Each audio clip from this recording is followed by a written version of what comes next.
Assalamualaikum warahmatullahi wabarakatuh. Kami dari kelompok 8 akan menampilkan hasil diskusi kelompok kami tentang graf dan menentukan jarak terpendek dari antar suatu kota. Selamat menyaksikan. Secara konseptual, graf merupakan representasi dari suatu permasalahan dengan menggunakan objek-objek berupa lingkaran di mana setiap lingkaran tersebut dapat terhubung satu sama lain menggunakan sekumpulan garis. Dalam teori graf, lingkaran-lingkaran tersebut disebut simpul atau knot, sedangkan garis-garis yang menghubungkan lingkaran disebut sebagai sisi atau edge. Jadi, pada dasarnya, graf merupakan representasi grafis yang menyederhanakan persoalan menggunakan sekumpulan lingkaran yang terhubung oleh sekumpulan sisi atau garis. Secara formal, graf sering digunakan untuk mempresentasikan sebuah objek-objek diskrit dan hubungan antara objek-objek tersebut. Penulisan suatu graf yang dalam hal ini disimbolkan menggunakan huruf G, disimbolkan menggunakan dalam kurung V, E. Hal ini mengindikasikan bahwa V merupakan suatu himpunan tidak kosong yang terdiri atas kumpulan simpul, di mana simbol tersebut disimbolkan menggunakan V1, V2, dan seterusnya hingga Vn.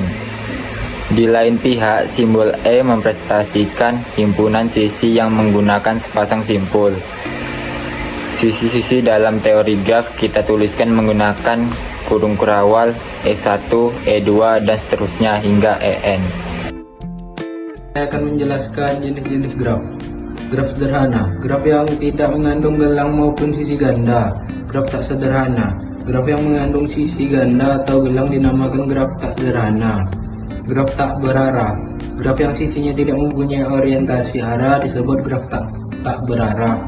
Graf berarah, graf yang setiap sisinya diberi orientasi arah dan tidak memiliki sisi ganda.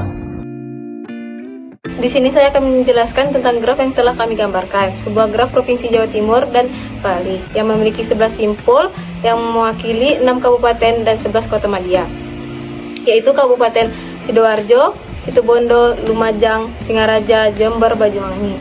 Sedangkan kotanya yaitu Surabaya, Probolinggo, Pasuruan, Malang, dan Denpasar.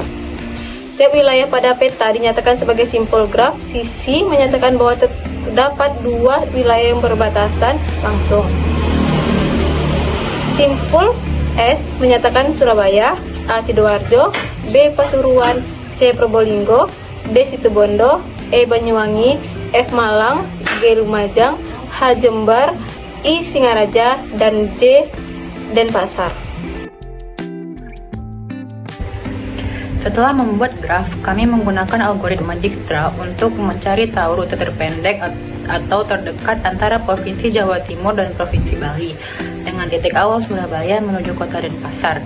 Sebelum itu, saya akan menjelaskan apa itu algoritma Dijkstra. Algoritma Dijkstra merupakan jenis algoritma greedy yang mengonsep dalam menentukan layanan minimum pada beberapa rute yang tersedia dan menghasilkan kumpulan solusi rute terpendek. Penerapan algoritma Dijkstra dapat digunakan dalam berbagai bidang. Algoritma Dijkstra adalah sebuah algoritma untuk menyelesaikan permasalahan lintasan terpendek pada graf dengan bobot pada sisi-sisi yang bersifat positif. Lanjut pada pembahasan tabel berikut. Di sini terlihat kolom pertama menunjukkan nilai-nilai atau simpul-simpulnya. Terus baris pertama menunjukkan lokasi simpul. Setelah itu tentukan simpul awal dan simpul tujuan. Syaratnya harus terhubung langsung. Kemudian hitung nilai atau jarak dari simpul tujuan yang sudah ditentukan. Jika semua simpul telah diuji, maka pilihlah nilai atau jarak yang paling kecil. Simpul yang terpilih menjadi simpul acuan untuk tahap selanjutnya. Terus berulang dari nomor 2 sampai semua simpul telah diuji atau simpul tujuan telah mendapatkan jarak atau nilai terpendeknya. Dari percobaan yang kami buat, kami mendapatkan lintasan terpendeknya yaitu SABCDNJ dengan nilai atau jarak 449 km. Sekian dari kelompok kami. Apabila ada kesalahan atau kekurangan, mohon dimaafkan. Assalamualaikum warahmatullahi wabarakatuh.